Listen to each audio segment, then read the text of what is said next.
Good morning. Welcome into Five Clubs. Great to have you with us live on a Monday morning from our home in Charlotte, North Carolina. Of course, here on Golf Channel, also PGA Tour Radio. That's Channel 92 on Sirius XM. I'm Gary Williams. You know this show is presented by Century Insurance. They invest in golf in great ways with the USGA, the First Tee, and of course their business is business insurance. Evaluate yours with them. They will be right by you. Golf Pride. I say it to my buddies, I've never made more putts. It's because of the reverse taper putter grip series, but all of their grips are why they're the leader globally for players at every single level. And of course, Peter Millar, this little Benning Glen Plaid soft jacket that I'm wearing, it could be yours. Probably not in this very diminutive size, but it could be yours like anything else. And when it comes to the holidays and you're thinking about what do I get Uncle Joe and what do I get my son and what do I get myself or my wife, the answers are all at petermillar.com. This week, little theme for you, similar to us having teachers on all week or us having golf designers all week, game chasers, people who chase the game. And I'm talking about people who pursue stories, pursue their own achievements in golf, whatever level they might be at. But the storytellers in golf, and there are a lot of them, which means we can't have them all, but it means that we'll do this periodically throughout 2026 as well. And we will start this morning. Brad Dalke, who was a fabulous college player and somebody who is now part of that good team, which is building a monolith of a golfing brand beyond people who just make content. There's Dalke and Dak. He is a Oklahoma guy, but Texas now is home for him. And there he is with, of course, Jack Nicklaus.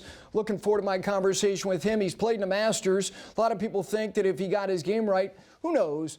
Maybe he could play professionally.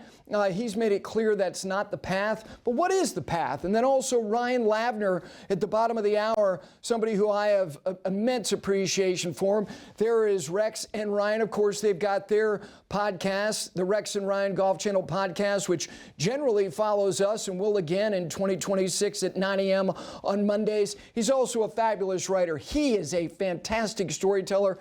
And then tomorrow, Brendan Porath, you've seen him and heard him all year, not only here, but where he works at Friday Golf. They've just celebrated their 10th anniversary. They're a leader when it comes to pursuing stories and introducing you to golf courses and people and covering the game. And then, of course, the OG himself, the principal, Jaime Diaz, will be with us. He's been telling stories for a long time, one of the great writers of all time in the game of golf. And then Wednesday, Hallie Ledbetter.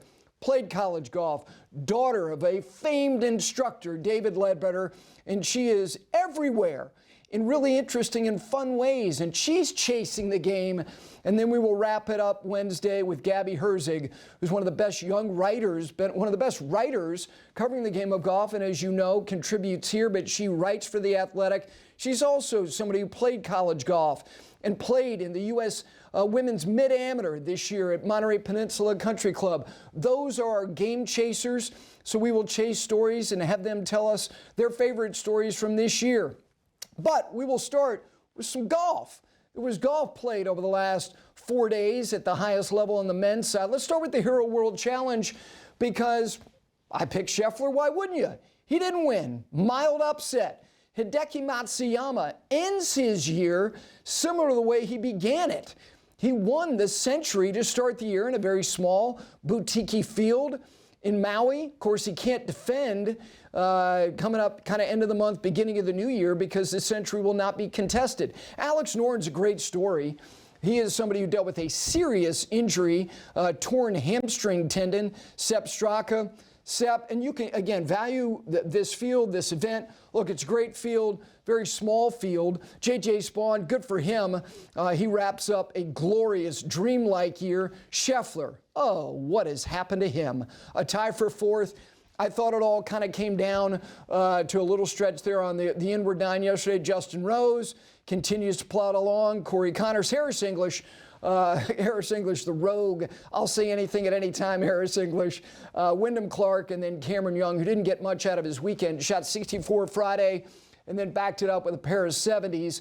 That wasn't going to be enough. You had to shoot 65, 66 if you were kind of touching or around the lead heading into the weekend, as Hideki Matsuyama was.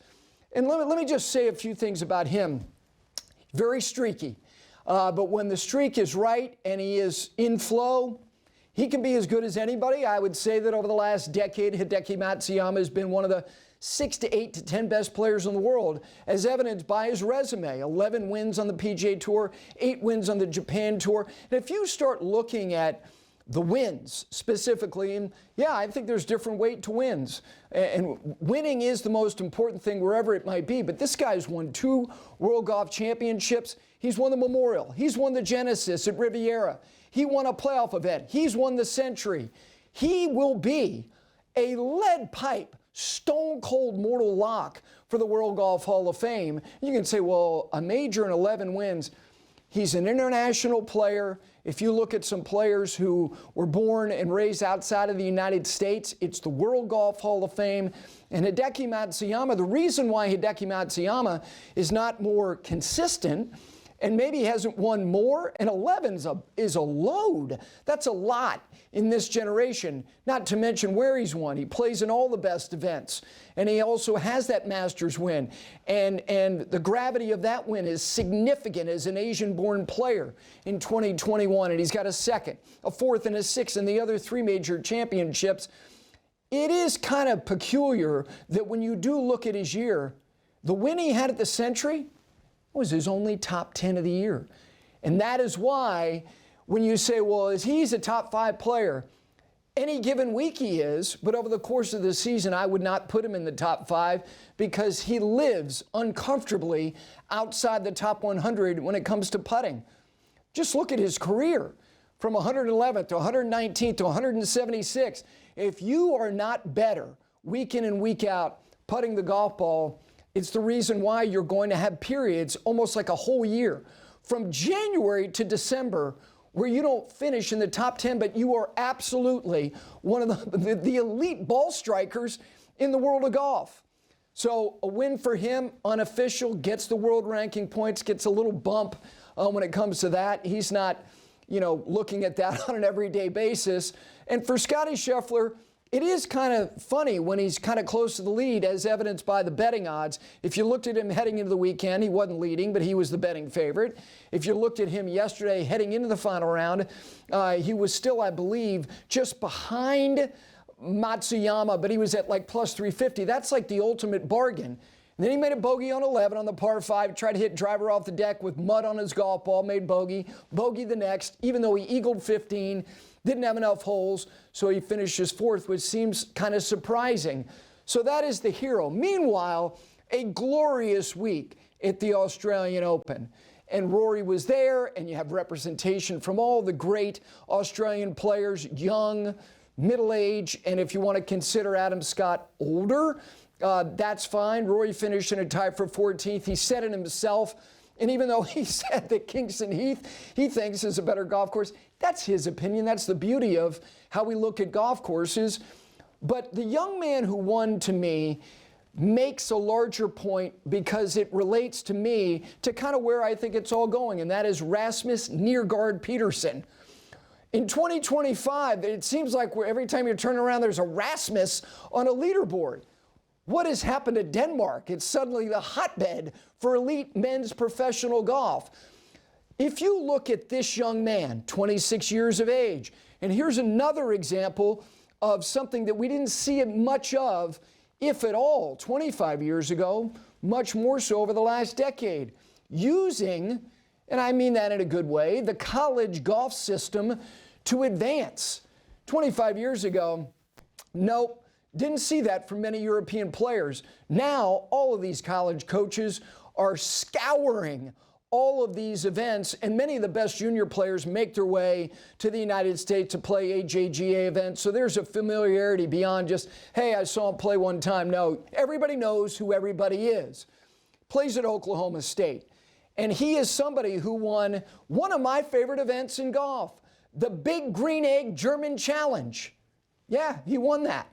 Charlie Rymer would die lousy to win that, wouldn't you, big timer? So this is somebody who did not get all of the sponsor exemptions, even though he went to one of the best college programs in America. He had to go by way of the DP World Tour's Challenge Tour. And he's playing events in Slovakia and winning the Big Green Egg German Challenge. How good is that trophy? If it is a gold green egg, I mean, that's forever. That's a forever trophy. But this is somebody who in 2024, Rasmus Nergård Peterson, was outside the top 500 in the world. He wakes up this morning, wherever he might be, he's 51st. And by virtue of winning that Australian Open, he's in the Masters tournament. And do you remember Oakmont? Do you remember beyond the stops and the starts and the brutality of Oakmont, which is a beautiful thing while being brutal simultaneously? He was up right there at the top of that leaderboard and never really fully went away. Finished tied for 12th in the U.S. Open. So he has already had the experience of being around contention in a major championship. And this is the bigger, grander point as we head toward a world of PGA Tour contraction and people saying less opportunities. Irrefutable. That's true. But one thing about this game, nobody's going to be robbed of the opportunity to eventually get to the Holy Land, which is the Signature Series events and major championships and the FedEx Cup playoffs. You don't hide talent in this game. But the reality is that the route is likely going to be, for some, more circuitous to that Holy Land. Nobody is going to be able to say in 5 years, well, you know what, because of the way it is now, I didn't have a chance. Everybody has a chance. It just means that you may have to play golf courses and markets where the best hotel's a Best Western, not to run them down, and the best restaurant is a Buc-ee's. And who doesn't want to go to Buc-ee's for all you can possibly imagine you could eat, drink, and wear? That's the way it's going to be for some. But Michael Brennan is another example. Michael Brennan went by way of PGA Tour Americas and got himself into that Utah Championship and won, is now fully exempt on the PGA Tour. Talent don't hide in professional golf. It just may be hidden a little bit longer. All right, we take a break. Very talented young man. And let me just say, if you have heard the story of what has transpired in the personal life of Brad Dalke over the last week, his wife has dealt with a major, serious, alarming medical emergency. Thankfully, they are home and she is fine. And we recorded this interview last week with Brad. We're not accustomed to doing that, but because of his schedule, he was supposed to travel, obviously didn't because of what transpired for them. But just want to make it clear that he was with us last week. We are live all the time, except in very few circumstances. This is one of them. So Brad, the conversation I had with him coming up next, and then live with us, bottom of the hour, Ryan Lavner, one of my favorite guys when it comes to writing stories, telling stories, and he's very good saying it audibly, whether it be on his podcast, on television. He's with us as well. It's a Monday edition. It's December 8th. It's cold, it's rainy in Charlotte. Hopefully golf is in your immediate future, wherever you might be. It's good to be with you. Golf Channel and PGA Tour Radio, Sirius XM's Channel 92. Brad Dalke next.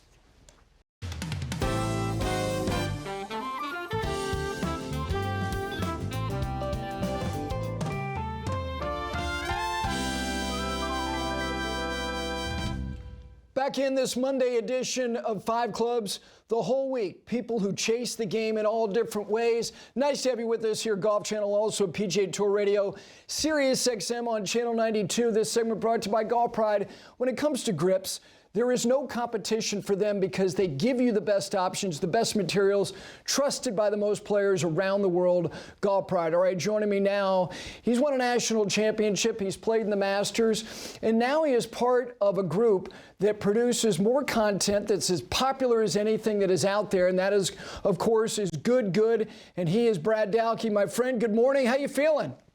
Good morning. Feeling good. Thanks for having me on. Well, thanks for doing this. I know that, look, you've been asked to do a lot of interviews since the Internet Invitational, which I want to get to you on. But I want to start with this because as somebody who was in this bubble, really your whole young life of trying to pursue the game at the highest level that you could get to whatever your ceiling was going to be, and now you're in this different space where you're with an ensemble of people doing what you're doing.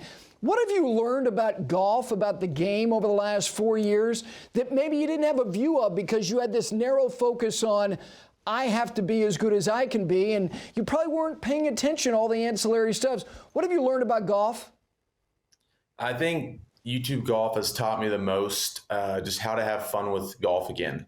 Honestly, it's doing the games that we do. Like, we literally play golf with pots and pans sometimes. And we play, tee flip, where, you and your partner hit and you have to flip a tee to see which ball you take. Like, games that I never played, obviously, like in junior golf, college golf, all that. It was more just, obviously just individual stroke play, competitive stuff, which is still my favorite thing in the world. Still absolutely love it.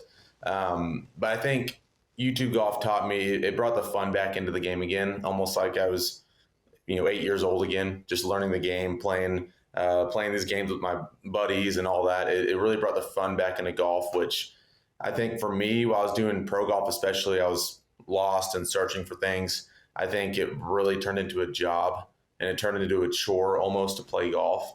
And which that's just, you don't want golf to be that, for whether you're a 20 handicapper or pursuing or trying to pursue pro golf. You don't want it to turn into a chore, and that's what it had become. And I think YouTube golf helped me just bring the fun back into it, which then in turn will just make golf easier too. If you're having fun with it, you're usually playing better. So the measuring stick for you, I mentioned winning a national championship at Oklahoma. You played in the Masters. Was there somebody who you thought, that's the guy? Was there somebody specifically? Like people I played with? Yeah, whether it was junior golf, into college golf, amateur golf, was there somebody who's of your vintage who you said, that's the guy? Yeah, I mean, Sam Burns was one guy I always knew was going to be a really good golfer. PGA Tour player, which obviously that's what he became. Scottie was one that I really thought would be on the PGA Tour. Did I think he was going to have like a Tiger-esque run? No, I don't think anyone thought that. I mean, he was a very good golfer and had great short game, great putter, but I don't think anyone thought he would turn into what he's become. And there were some others too. I mean, that's one thing that I was, I'm so lucky with, that a lot of these guys now in this kind of newer generation that everyone's seeing play so well were a lot of the guys I competed against in junior golf, college golf, and all that. So it's been fun to, I was in California last week and ate dinner with Sam Burns. We're still close and still know a lot of these guys really well, and it's fun to see them have so much success. I appreciate the fact that whether it was on your own platform on Good, I heard you talk about it with Drew and Colt on their great show, the Subpar podcast, about getting to a crossroads in your life in a very young age about alcohol. And look, I'm there. It worked until it didn't anymore. And it takes a lot of courage to not only put your hand up and say, I can't do this anymore, but then have the willingness to talk about your own vulnerabilities. And Brad, I've heard you talk about identity and the idea that your identity was so wrapped up in being a player, and then the results aren't there. And then you're going down a path that gets darker. Was there a moment? Was it a series of moments that you said, I can't do this anymore? Yeah. So I obviously went down the dark path, and like you had mentioned, my identity was so wrapped up in golf, which I think a lot of pursuing golfers have this issue, just because golf is such an individual sport. You have to take so much time to get good at it. You can kind of get wrapped up in the identity of, hey, I'm a golfer and that's it. And I definitely got wrapped up in that. Scores went sideways, or I guess up, because I was shooting I was playing terrible. And my identity was lost. Like, I didn't know what I was. I didn't know what I would do if pro golf didn't work out. And it was stressful, and got into, some alcohol issues. And finally, it was really, I'm not going to go too much in depth about it, but I did, I almost died from alcohol. Yeah. And that was really kind of just the wake up call. Obviously, sometimes you have to hit rock bottom to realize you have an issue with some things. And, almost dying is about as rock bottom as it gets. And that's, once I hit that rock bottom, then it's time to shape up and really figure this out and try to, get better with, put my life first and not my golf first, make sure my life's in a good spot, and then we can worry about the golf and all that later. And it's the best decision I ever made. I mean, I think it'll be 3 years on December 12th. So almost there, but awesome. Yeah, Yeah, appreciate it. It's been awesome. It's just been great. Life has been better. Relationships have been better. Just it's anyone that struggles with it. I know it's scary to kind of think you might not ever have a drink again, but I promise you, it is so worth it to not have a drink for a couple hours at a wedding or something. Feel good the next morning and go work out in the morning instead of laying in bed all day. So it's just so much better on the other side. Hey man, I appreciate your willingness to share. Listen, you never know who might hear this, and all anybody needs is a little bit of hope. That just for today, just Yep. to ease the pain today. The good thing is look, it's so interesting to watch something like Good because Good is not like some digital media platform. Good is a brand. You guys are now going to be the sponsor of a PGA Tour event. When the relationship started, was there anything in particular that you went, yeah, I think this could work for me? How did they court you to make you think that this could be a good path for you? So I got lucky when I was playing golf at Oak Tree National. That's where I was practicing up in Edmond, Oklahoma. And they came up for a random trip on a weekend. And I was at the tail end of like trying to do pro golf. Like I had a couple qualifiers left, running out of money. And they came up and I luckily got in a couple videos with them. And I got to know them a little bit. They invited me on another trip like a month later, which was in Missouri. And that was the most fun week of my life. Like it was so cool getting to like playing YouTube videos, play these different games. Again, it brought the fun. Like that was the most fun I had playing golf for a week straight and so long. And so I was hooked. And pro golf wasn't working out. I was running out of money. And I knew YouTube golf it was already kind of growing a lot. And I knew it was only going to get bigger and bigger. And luckily they asked me to be more full-time a couple months later. And I said, heck yeah, I'm in on this. I'm having fun again playing golf, and there's less pressure. There's less stress. And YouTube golf is, I think as everyone's seen these last couple of years, it's been just skyrocketing. Obviously with us getting the PGA Tour event, it's added a lot of validity to the brand. And I'm just excited to see where that goes. But they didn't have to do much courting. It was, luckily they kind of liked me from the beginning. And I had so much fun with it. I had to do it. The dynamic team that you're around, and I've met a few of the people more on the creative side, which gets me to this. How much collaboration is there between guys like yourself and the team that gets out in front of a camera and executes, and the people on the editorial side who said, this is a good idea, you guys, let's do this? How much collaboration is there? There's quite a bit. There is, we do, as long as we're in town, we do one meeting per week. It's our content meeting. So that's where we go over future trips, video ideas, just ways to keep the channel growing, keeping things fresh and not letting things get stale. So we do a meeting every week, and then we all travel together. Max and Colin are the two main editors for Good. Max Putnam and Colin Ross. And they go on every trip, and we're all just extremely close, or, we hang out with each other outside of the camera and all that. So we do a lot of talking about the business and what, video ideas. We have group text where if anyone has an idea at any time, just text it in there and we can, kind of see what everyone thinks about it. So we definitely are always brainstorming, just because obviously YouTube, you have to keep the trends up. You got to keep the trends new. You got to keep things fresh. So we're always brainstorming, trying to figure out new ideas and new trips and all that. So it's basically anytime you have an idea, just let the guys know, and we'll talk about it and see if we like it. All right, two more. What do you want to achieve, see, or be a part of in golf in 26? Is there something you guys already have planned, or you specifically? Because look, you're such a good player. You're in a place now where, look, a sponsor exemption, look, your own event might happen. What do you want to achieve or see or do in 26 in golf?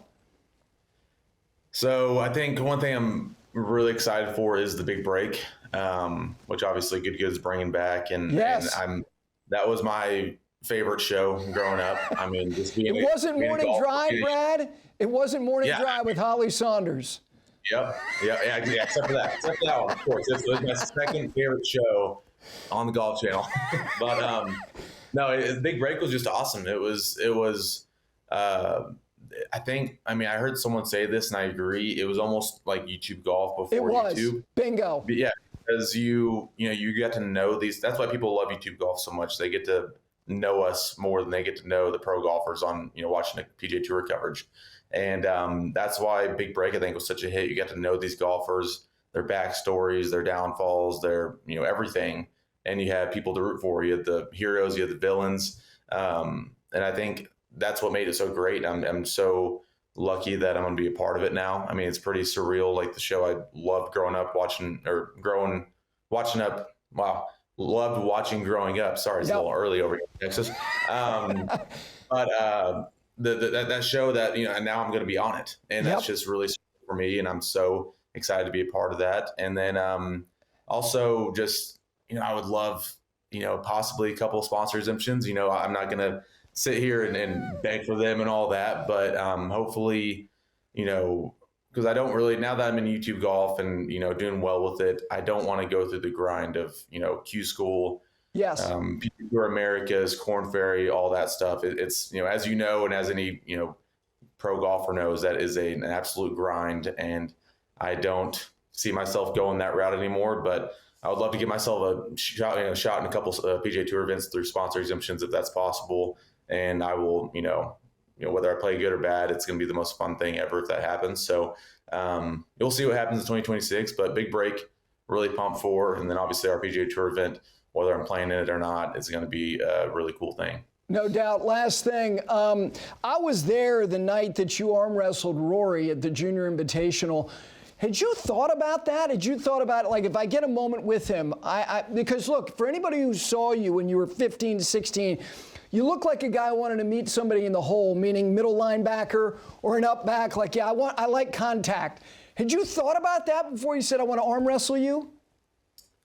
It was, I don't know how that really even, I remember Bennett Baker was the one who, Bennett Baker played at Florida State a couple years after that. He was the one who kind of got me going on that, because he was like, hey, Brad, you need to go arm wrestle Rory. Because I was right whenever Rory was, as you remember, he was, getting kind of jacked at that point. Yes. Just signed with Nike. He was getting lean. And I think I was, like you said, I've always just been bigger for my age. I got linebacker genetics. And he kind of said, like, hey, Brad, go see if he wants to arm wrestle. I'm like, first of all, that's not me. That's not me to like go ask someone, like, kind of put myself on the edge like that. That's not me. But some reason I did it, and for some reason he said yes.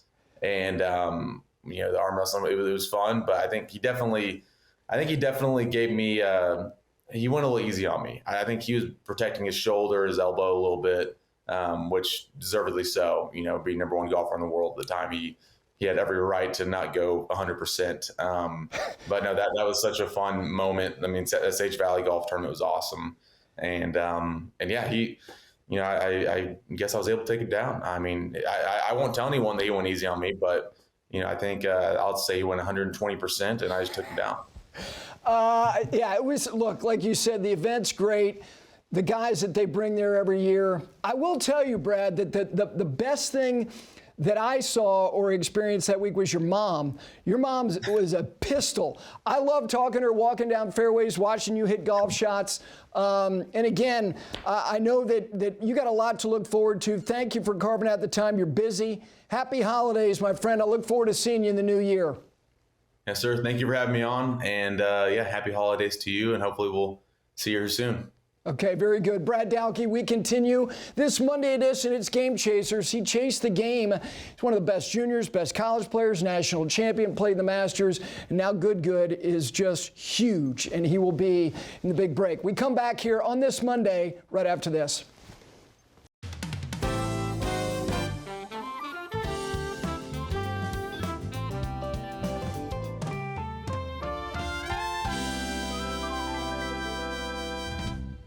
back in this Monday edition live here on Golf Channel, also PGA Tour Radio, Sirius XM, Channel 92. This segment brought to you by Century Insurance, business insurance needs.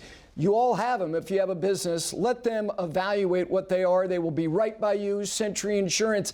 His program with his partner coming up top of the hour, the Rex and Ryan Golf Channel podcast, and of course, senior writer golfchannel.com contributes on golf today. He cannot just write it, he can say it as well. His dog's comfortably into the playoff. I would imagine top of the hour he'll have on some obnoxious bulldog swag right now. Nice little melon teal number. Ryan Lavner, my friend, good morning. Good morning, Gary. Yes, I have a Georgia vest at the top of the hour. I was going to wear more Jags gear, but I ended up just wearing this nice little Reynolds pullover. Look, things are shaping up quite nicely for your holiday season with the Jags on the run they're on, your dogs being where they're accustomed to being, taking Bama out to the shed. All right, there are so many things you and I could talk about. I want to start with the Masters. As we talk about this week, people who pursue and chase stories in the game in every different way. What's the most memorable thing about whether it was that day, that week, him, whatever? What is it for you? I mean, there's so many, Gary. I think you could write a book about the stretch on 13, 14, and 15. The what did I just witness on 13? The sort of bleak outlook as Rory departed the 14th green. Obviously, the incredible shot on 15. So obviously that comes to mind first. A lot of people will go to the 7-minute walk that Rory had after dropping to his knees on the 18th green and going to the scoring building there. Jim Nance, Trevor Immelman barely uttering a word as the emotions poured out of him. But one thing, and this might be a little bit strange, one thing I always go back to is how quickly Rory McIlroy framed that victory in sort of his post-round remarks. And Rory had a really early understanding of why this victory was going to resonate so deeply. And it wasn't just because it was a big tournament victory, but because it was a deeply human story of trying and failing over and over and over again before you eventually do it. That's human interest stories 101. And then that immediately preceded another deeply human story of how do you move on, pick yourself back up after achieving everything. And so that's something that I always come back to, even 8 months on, was just how human that Rory McIlroy Masters victory was. Whether it's 5 years, 10 years, 20 years, that day, that week, it's a screenplay. I tell you, Ryan, for me, because all of it, like you said, 13, 14, 15, I also thought, look, the second shot on 17, and he rakes it in, and then he gets to 18, and then he dumps it in the right bunker. I'm telling you, when he missed that putt on 18 in regulation, I'm looking at it, I'm going, I don't think it's possible. I do not think that he can recalibrate and be able to pick up the bootstraps and do this. I don't care who it was. And then he stuffed it. And then he stuffed it. Then he stuffs it.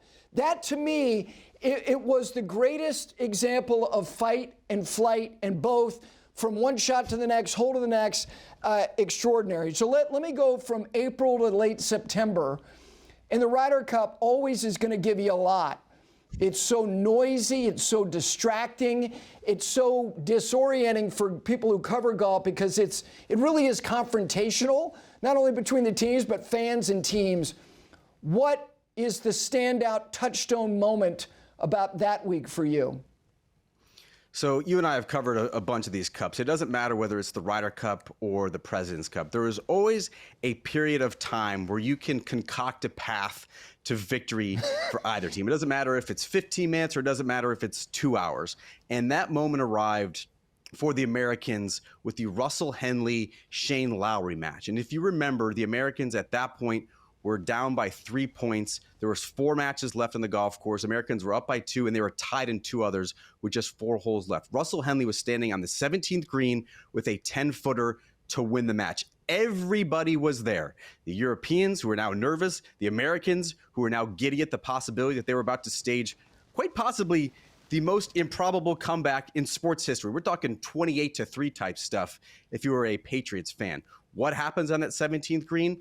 Russell Henley meekly misses his birdie putt, a little bit of air is let out. 15 minutes later, Shane Lowry pours in that putt on 18. But in that moment, Russell Henley lining up that 10-footer, to me, was what makes the Ryder Cup so spectacular and such an amazing event to experience in person. There is an enormous amount of pressure on one player for about 30 seconds of time. That's all you want in competitive sports, isn't it?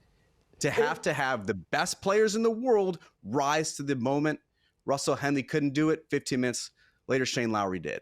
And you're right about the point in terms of it doesn't matter how narrow the lane is.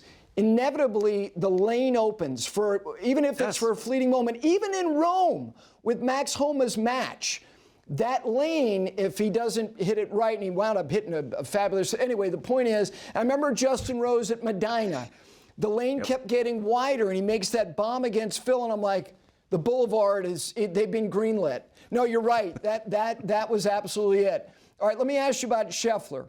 How is Scheffler, in any ways and all ways, more interesting starting 26 as opposed to when he started 25? I think there's a couple ways. One, he can become the now 7th player to complete the career Grand Slam, winning the U.S. Open at Shinnecock. That's obviously going to be a big story heading into the summer months.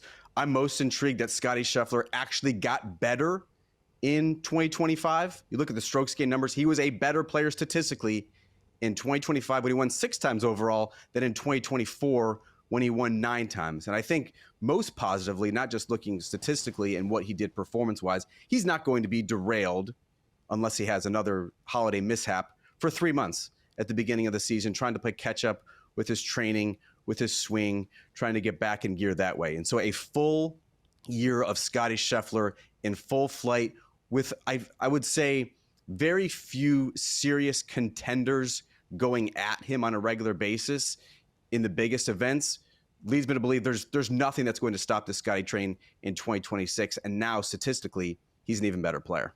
Yeah, it's interesting also as it relates to Shinnecock, because we went from July of 2000 with Tiger completing the career Grand Slam at the Open Championship to Rory in April of 2025. But if you go back prior to that, then it was Jack in 66 at the Open to then Tiger in 2000. But here's the thing, 60 years ago, it was June of 65 and then July of 66. So 60 years ago, player completes it, and then the following year, Nicklaus completes it. Yeah. It would be Rory in 25 and Scottie in 26, 60 years later, which is very, very much in play. All right, you got to have guys that you can count on for whether it's perspective, opinion, sourcing, and I'm not talking about you giving up sources, but who's reliable for you? Who do you think gives you good perspective that you can text, call, see on site, and you go, these guys, they have a good view of things? Give me 2 or 3 players.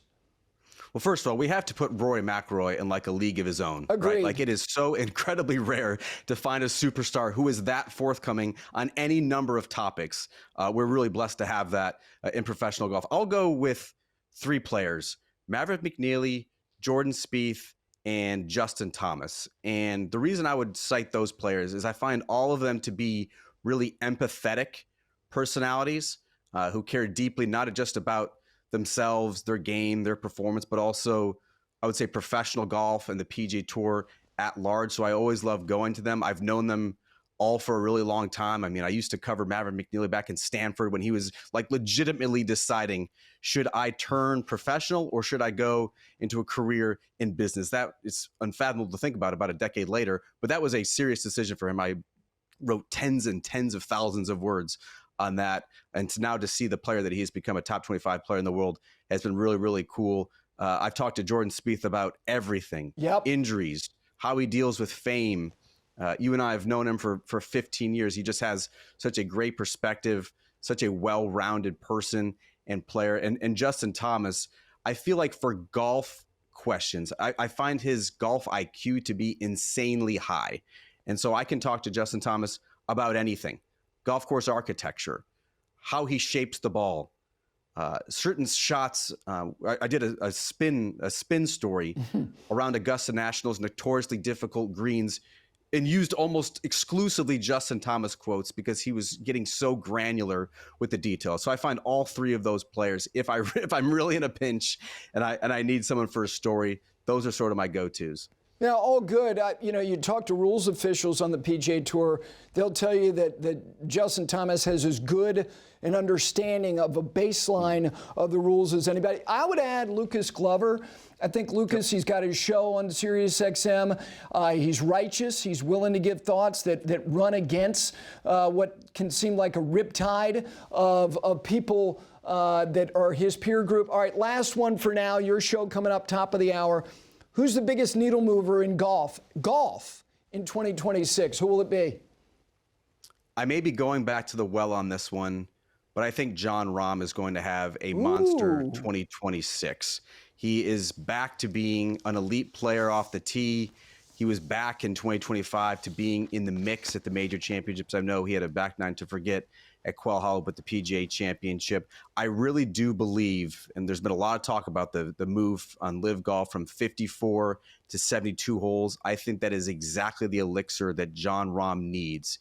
That is the cadence that he is used to playing professional golf. I think the results are going to follow. It would not surprise me at all if he picks off 3 or 4 wins on Live, parlays that into a very successful major championship season. And it hasn't just been Jon Rahm not winning majors since the move to Live. He hasn't really been winning anything, period.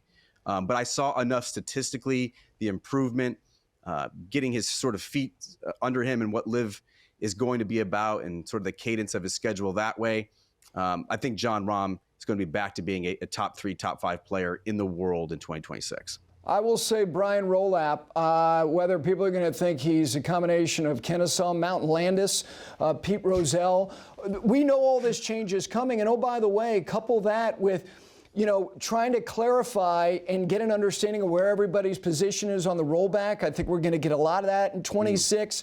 Rolap is going to be a big newsmaker as all this change is put in place. All right, we cut you loose now. I'll be in full dog gear, top of the hour. Rex and Ryan, their podcast following right here at 9 a.m. Eastern. Always great to see you. Love the conversation. Look forward to much more of this in 26. Happy holidays, my friend. Can't wait for it, Gary. Happy holidays to you and your family. Thanks so much. Ryan Lavner, senior writer, golfchannel.com. And like I said, their podcast. Those were winning words presented by Century Insurance.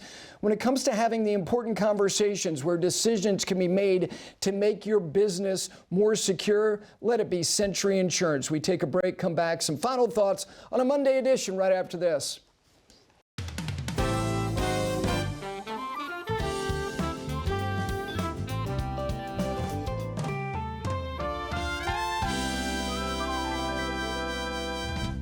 Couple minutes to go here this Monday edition of 5 Clubs here on Golf Channel, PGA Tour Radio as well. This segment brought to you by Peter Millar. This Benning Gled plaid soft jacket that I'm wearing, it's available for you at petermillar.com as well as everything else. I was ordering some things for different people, trying to get sizing. It's funny when you ask people their sizes, they always give you one less. We all have a smidge of vanity in us, don't we? I just said I just disclosed that I have some myself. All right, Peter Millar, petermillar.com.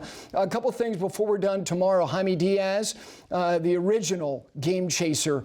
Not the original, but in terms of the people who've been doing it the longest, he's as great as anybody. And Brendan Porath, the head of content for Friday Golf, both those guys, their view of what we saw in 2026 or 2025, they look ahead to 26.